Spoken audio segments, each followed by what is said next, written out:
Yan pala guys, ito yung tokwang isasahog ko sa ating adobong kangkong.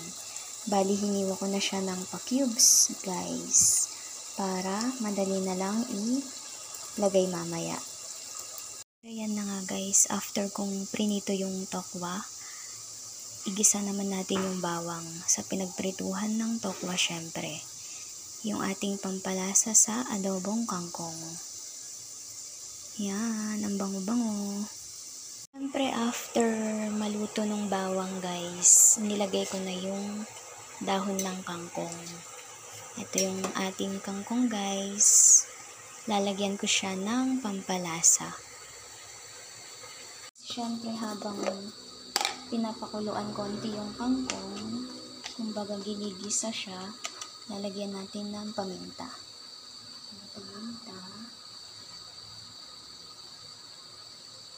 Pamintang durog. Durog na paminta yan guys.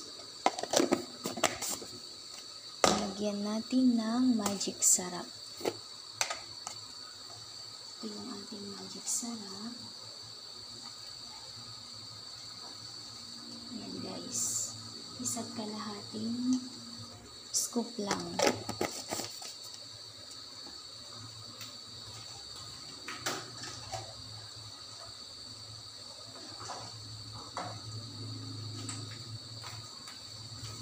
Siyempre, kailangan nating haluin.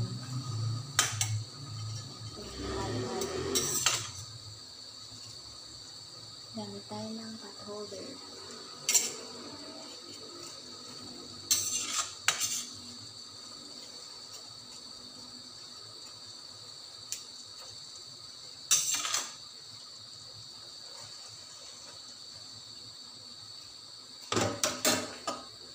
Ilagay na din natin yung oyster sauce. Mamacita's oyster sauce. Buksan natin.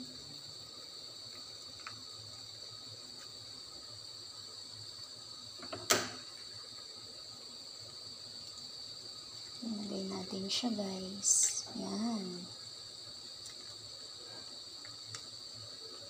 Ilagay na natin lahat. Malinis naman yung kamay ko dyan. And naghugas naman akong mabuti.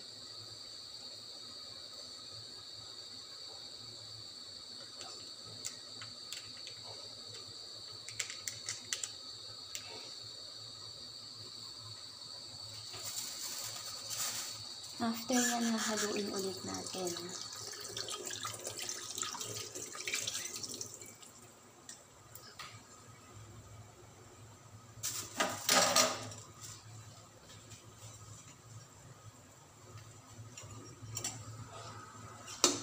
Haluin natin konti guys.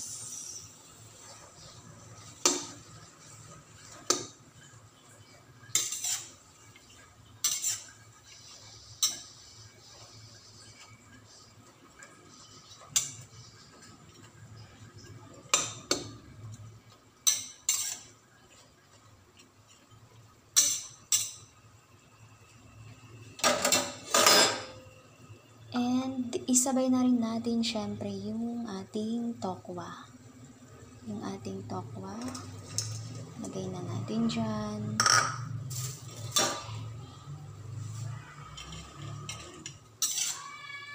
Hindi ko na siya nilagyan ng sibuyas kasi gusto ko malasa yung bawang. Bawang talaga yung nilalagay ko dito guys. Sa ginisang kangkong with oyster sauce.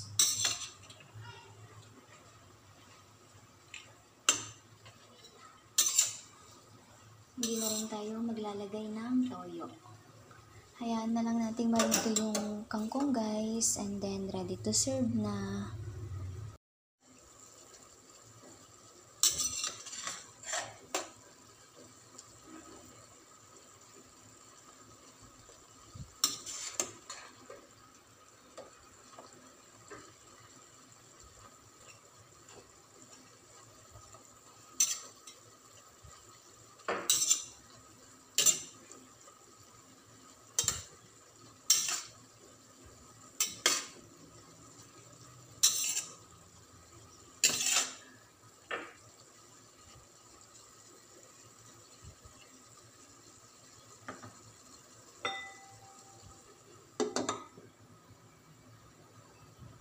ito na guys yung ating finished product ng kangkong with oyster sauce, garlic, and tofu. Yan lamang guys, umuusok pa. Thank you so much for watching. Don't forget to subscribe, share, and comment. And then, mag-react na din po guys. Thank you!